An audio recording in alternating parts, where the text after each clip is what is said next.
전해드린 대로 민주당 이재명 대표의 체포동의안이 오늘 국회 본회의에 보고가 됩니다. 이 표결이 사흘 앞으로 다가오면서 여야 사이의 공방도 격해지고 있습니다. 두 분과 함께 정치권 소식을 자세하게 짚어보도록 하겠습니다.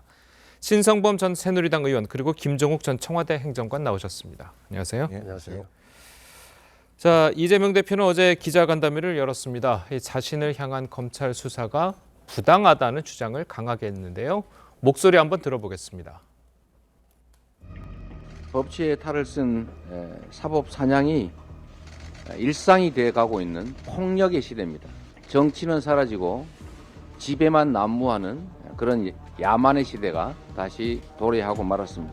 이런 어처구니 없는 영장 내용들을 보면 판사를 설득하기 위한 영장이 아니라 대국민 선전전을 위한 선전문이다. 구치소에 갇혀서 대기하고 있는 모습 또는 수갑을 찬 이재명의 모습을 보여주고 싶겠지요. 그리고 이 토착비리라고 하는 황당한 주장을 하는데 이거는 검찰비리입니다. 검찰비리. 자, 앞서서 이제 윤 대통령을 깡패에 비유해서 이제 논란이 좀 되게 됐었는데, 뭐 어제는 사법사냥, 오랑캐 뭐 이런 수위 높은 발언들이 연달아 나오고 있습니다. 이재명 대표가 이렇게 강한 어조를 사용해서 이야기를 하는 이유는 어디 있다고 보십니까? 이 대표 입장에서 저런 식으로밖에 반응할 수 없었을 텐데 모든 걸 종합해 보면 지난번 대통령 선거에서 졌기 때문에 나 이재명이 이렇게 당하고 있습니다. 검찰에 의해서.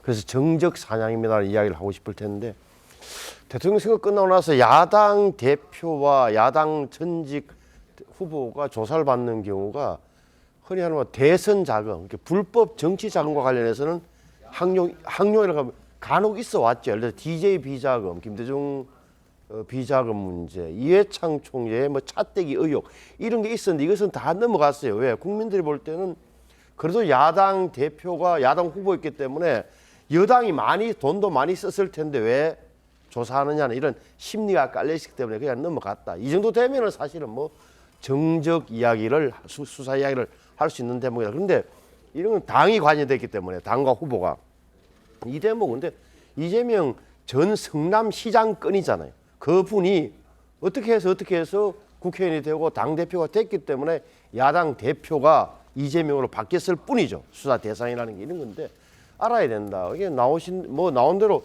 출발 자체가 문재인 대통령 시절에 그때 당내 경선 과정에서 나온 거고 그때 문재인 대통령 시대의 검찰은 대장동의 민간인 사기단만 조사를 하고 이재명 시장의 척건인 정진상, 김용은 손도 못 대고 있었다가 한쪽만 조사했던 거죠. 정부가 바뀌어서 새로 조사를 했다. 이런 의미에서는 이재명 대표 말이 맞죠. 정권이 바뀌고 검찰이 바뀌니까 달라졌다. 그 말은 맞는 거예요.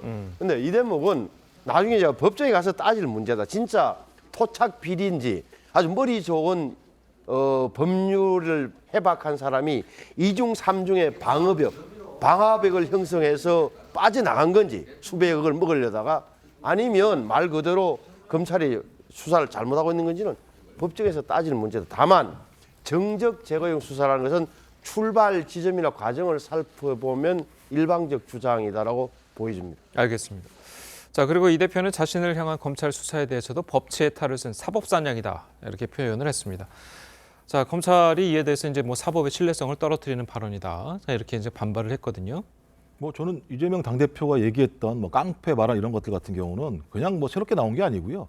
2016년도에 검사였던 윤석열 대통령이 검사가 수사권 가지고 장난치면 그게 깡패지 검사냐라고 얘기한 적이 있어요. 예. 그러니까 검찰의 검사가 수사권을 가지고 적법한 절차가 아닌 방식으로 남용을 하게 되면 그건 검사가 아니라 깡패다라고 얘기했던 것이고요. 예. 이재명 당대표 입장에서는 최근 검찰 수사가 소위 수사권을 남용하고 장난을 친다라고 판단하는 거죠. 그러니까 저도 정적 제거 또 야당 탄압이라고 얘기하는 건 이런 단일 사건에 대해서 60여 명이 넘는 검사가 투입이 되고 275회의 압수수색이 벌어지고 그다음에 6개월 동안 끊임없이 피의 사실이 공표가 됐어요. 근데 그 피의 사실 내용이 보면 그런 겁니다. 이재명 당대표가 돈 받았을 거다. 정진상, 김용이랑 해가지고 저수지 만들었을 거다. 이건 예를 들면 이번 구속영장 내용이 나와 있지는 않아요. 배임죄만 들어가 있어요. 그럼 6개월 동안 내내 그 사실이 검찰로 나와서 유죄인 것처럼 추정이 됐었는데 결론적으로 그것은 지금 기소 내용에 기소가 나중에 되겠습니다만 구속영장이 없는 상황들을 보면서 또 거기다가 구속영장 내용을 보면 매우 부실하다는 판단들을 하고 있는 거고 또 대통령실에서 뭐라고 얘기했습니까? 부결되면 다시 영장을 치겠다라는 얘기를 했어요. 이런 내용들은 검찰이 가지고 있는 수사권을 남용하는 것이 아닌가라는 판단을 하는 것이고요. 그다음에 검찰이 계속 신뢰성을 깎아내리는 말 이렇게 얘기하는데 스스로 신뢰성을 좀 찾아보세요. 곽상도 전 의원 50억이 퇴직금이 돼버린 상황이 됐잖아요. 그럼 본인들 스스로가 제대로 수사를 못해서 증거를 제시하지 못했기 때문에 그런 문제가 발생해서 사법적 신뢰를 검찰의 신뢰를 잃은 부분에 대해서는 얘기하지 않고 있는 상황.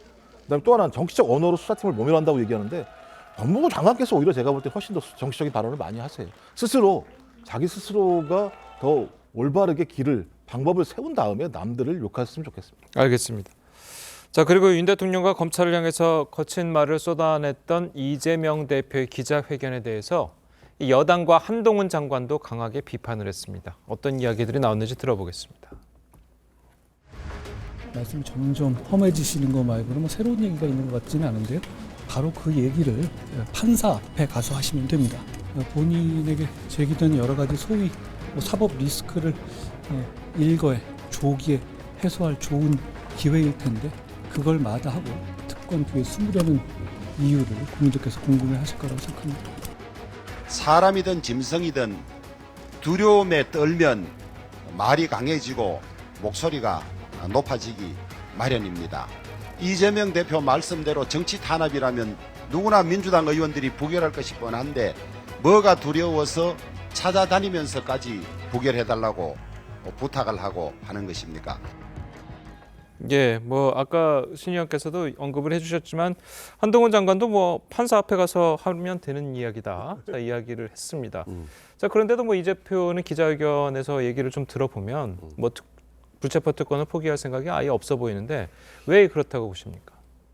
그 많은 분들이 그렇게 억울하면 검찰이 그렇게 편파 수사를 했다면 차라리 영장실질심사하는 판사 앞에 가서 법원 앞에 가서 법원에 가서 받아보지 그러냐. 그럼 당당할 텐데라는 이야기를 할 텐데 거기에 대한 이재명 대표의 답변이 이런 거죠. 그러니까 순진한 소리 하지 마세요. 그 완전히 지금 폭압의 시대에 저를 보고 그 모든 얘기를 종합해서 한마디로 이야기하면 100% 구속되고 구속되면 끝이기 때문에 못 가는 거예요. 안 가겠다는 뜻이란 말이에요. 만에 하나 잘못되면 누가 책임질 거냐는 이야기를 하고 싶겠죠. 또 하나는 이재명 대표는 그 이야기를 하는 거잖아요. 말씀하시는 거 보면은 내가 구치소에 같이 있는 모습, 그러니까 대기하는 모습이겠죠. 수갑찬 모습을 이 정부가 보기를 원하는 모양인데 나는 그거 안 하겠다. 그러니까 바닥에 깔린 생각은 법원도 마찬가지일 거다. 판사도 검찰과 마찬가지일 거라 생각하고 있는 거예요. 그러면 좀 더 나가버리면 어떻게 되냐면 나중에 재판 결과 어떻게 될지 모르겠습니다만 자신에게 불리한 것, 유죄 쪽으로 만약에 나오면 이것도 못 믿는 그런 심리 상태 아닌가. 못 믿으려고 하는, 못 믿겠다는 이야기를 하려는 그런 것 아니냐는 생각이 들 정도죠.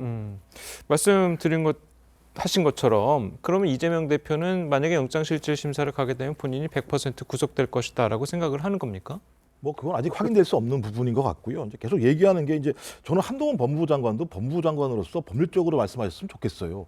판사에게 가서 얘기하면 되지 않느냐 이렇게 얘기하는데 법률적 요건에 해당되지도 않아요. 따지고 보면. 왜냐하면 국회의원이기 때문에 그런 거예요.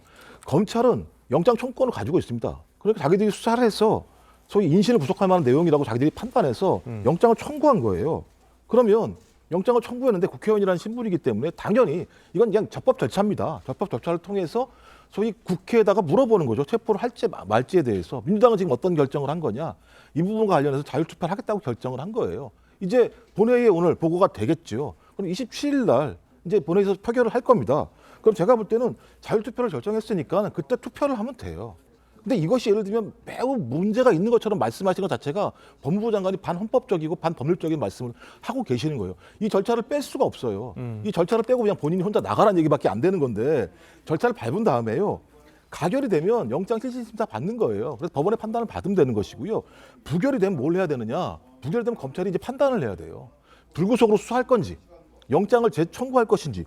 이 과정이 분명히 있는 건데 법무부 장관 뭐 본인이 뭐라고 법률적 절차를 뛰어넘어서 판사에게 가라 말아라고 얘기하는 건 저는 국민의힘은 그런 얘기 할 수 있어요. 국민의힘 입장에서야 당신 뭐 무죄면 나가서 받으면 되는 거 아니야? 이건 정치적인 언어니까요. 근데 법무부 장관이 국민의힘 국회의원도 아닌데 이런 법률적 절차를 갖다가 예를 들면 뛰어넘어서 본인이 나가라고 얘기하는 게 맞습니까?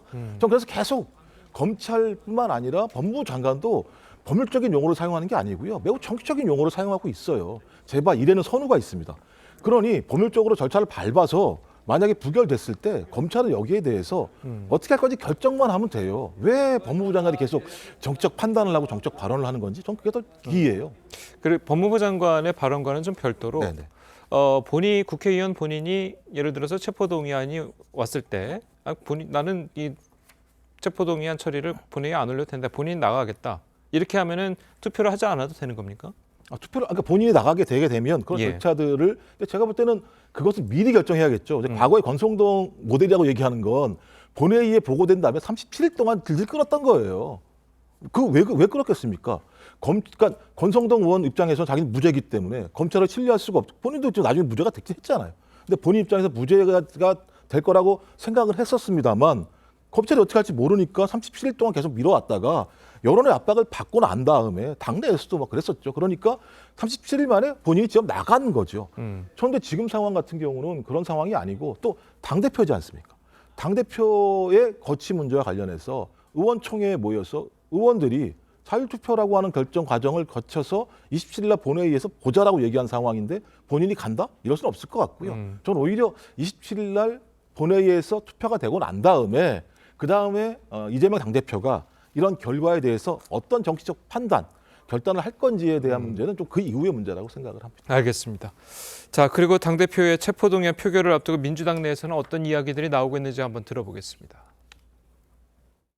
인천에 그 보궐선거 나가고 한 모양들이 어쩐지 좀 꾀재재해 보이잖아요. 그럼 지금 민주당 분위기는 부결이죠? 그거 아직은 뭐 이렇게 꼭 단정하기에는 좀 이르지 않은가 보여지네요. 꽤 고민 중인 것 같더라고요. 꽤 많은 의원들이.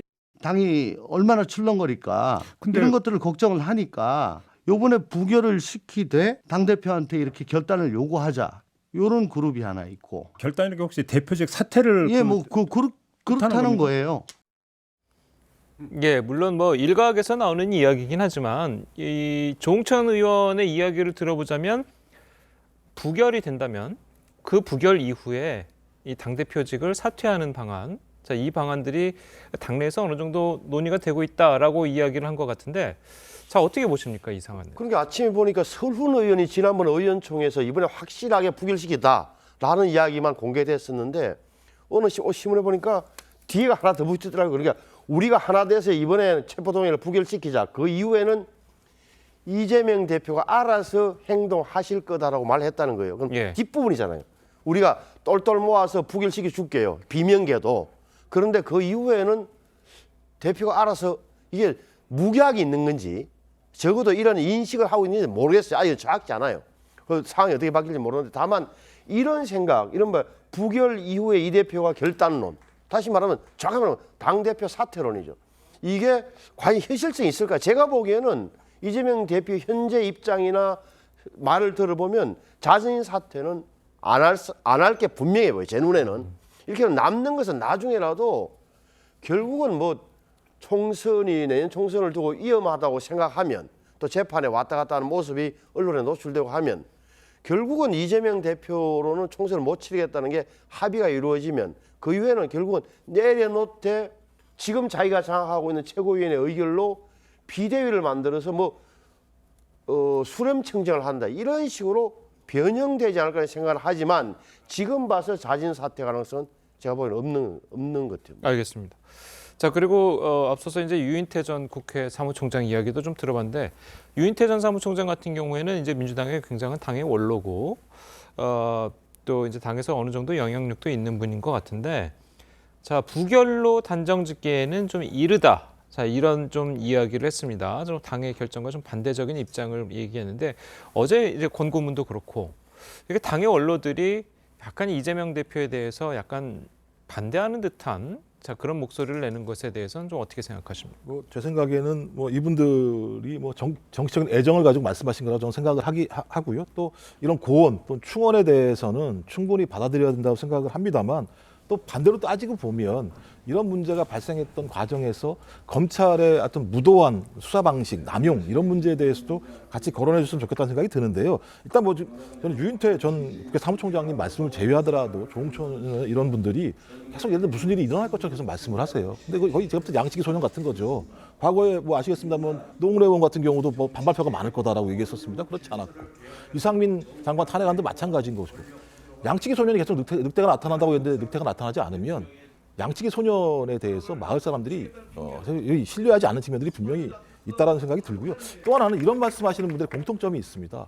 주로 중대선거구제를 지지하시는 분들이에요. 그러니까 제가 볼 때 이건 단지 이재명 당대표의 어떤 뭐 국민의힘이 얘기하는 사법 리스크 또는 이재명 당대표가 얘기하는 검찰 리스크라고 하는 이 부분의 문제라기보다는 본인들의 정치적 활로를 위한 전체적인 방향과 관련돼서 이 사건을 놓는다는 느낌들을 제가 지워버릴 수가 없는 측면들이 분명히 있어요. 중대선거구제를 지지하시는 분들이 이제 그런 발언을 한다는 건 어떤 일종의 의미입니까? 정계 개편인 거죠. 예를 들면 정계 개편을 통해서 해쳐 보유라고 하는 방식. 그러니까 예를 들면 이건 여야가 다 마찬가지입니다. 국민의힘도 마찬가지인 것이고 민주당도 마찬가지인 것이고 기존의 기득권들이라고 하는 부분들을 유지할 수 있는 가장 좋은 방법 중에 하나가 중대선거구제라고 하는 것을 고리로 해서 해쳐 모여 방식을 통해서 일정한 어떤 기득권 네트워크를 만들어내는 방식들이 분명히 있거든요. 저는 그래서 이런 어떤 본인들의 정치적인 어떤 방향, 어떤 로드맵 속에서 이런 발언들이 나오는 게 아닌가라는 생각이 많이 들기 때문에 이 부분들은 단지 이재명 당대표와 관련된 최근의 이런 어떤 리스크 문제와로만 보기엔 어려운 측면이 있기 때문에 이건 좀 저희가 앞으로 많은 부분 좀 검토할 토론할 부분이 있다는 생각을 합니다. 예, 알겠습니다. 자, 오늘 두 분 말씀 여기까지 듣겠습니다. 잘 들었습니다. 고맙습니다.